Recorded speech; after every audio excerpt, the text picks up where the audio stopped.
viloyati Quva tumanidan kelgan men boshlig'i butun tadbirkorlarimiz, fermerlarimiz, mutaxassislarimiz tashrifda ikkinchi kuni Qutubiy tumani qo'ygan fermer xo'jaligini dehqonchilik qilayotgan dehqonchilar bilan tanishdik. Ayniqsa mana shu paxtachilikda, g'allachilikda erishayotgan yutuqlari bilan ko'rib tanishdik.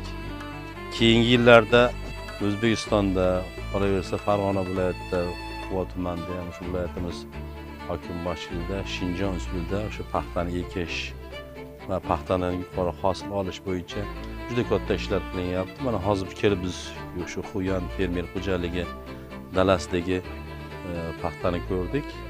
Mana fermerni o'zi aytib beryapti, paxtadan o'tgan yil 100 sentnerdan hosil olgan ekan, bu yil ham 100 sentner hosil kutyapti ekan. G'alladan 120 sentner hosil olibdi. Biz buni ko'rib, mana yana ham o'sha paxtada nima ishlar qilishimiz kerak? G'allada qanaqa kamchiliklarimiz bor? G'allani parvarishlashda yana nimalarga e'tibor berish kerak? Yuqori texnologiyani joriy qilish uchun nima qilishimiz kerak? Moliyaviy tomondan kam xarajat qilib yuqori natijalarga erishish bo'yicha xulosa qilib oldik.